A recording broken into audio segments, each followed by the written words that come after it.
right, we're changing the ankle strap on a Burton Stiletto binding.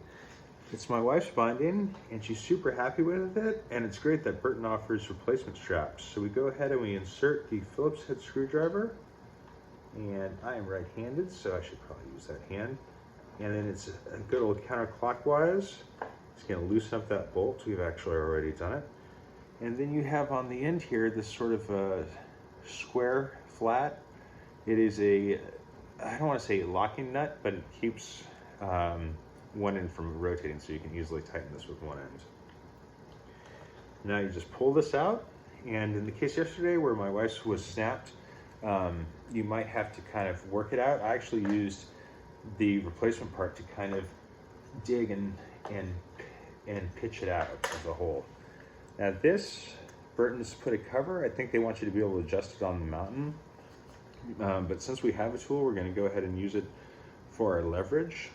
Again, this is a Phillips head named after Henry Phillips. We largely no longer name things like in science after people, like the Krebs cycle is now the citric acid cycle. And I think that's great because it's part of nature and not really one person. But Henry Phillips was a man, and he developed in 1933 or something around that era. He was like an 1890 to a mid 20th century type dude in terms of his dates. And he patented the deep cuneiform cross style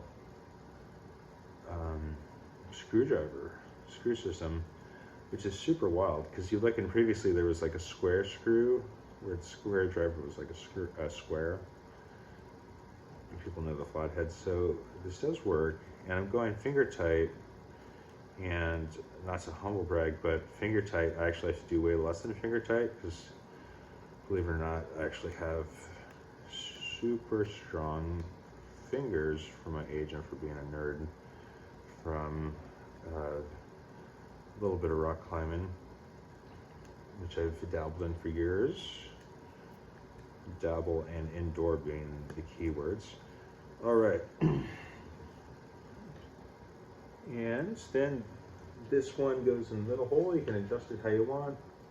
We're just gonna go ahead, and when I did it with my wife's, I actually, well, I'm not doing it with my wife's now, but when I did it for my wife, I did it the right way and took the whole binding off, which you have to replace the front strap. That's just several more screws, but no need, actually. And then you just go ahead and righty-tighty finish that up, which we'll do, but I don't want to bore you.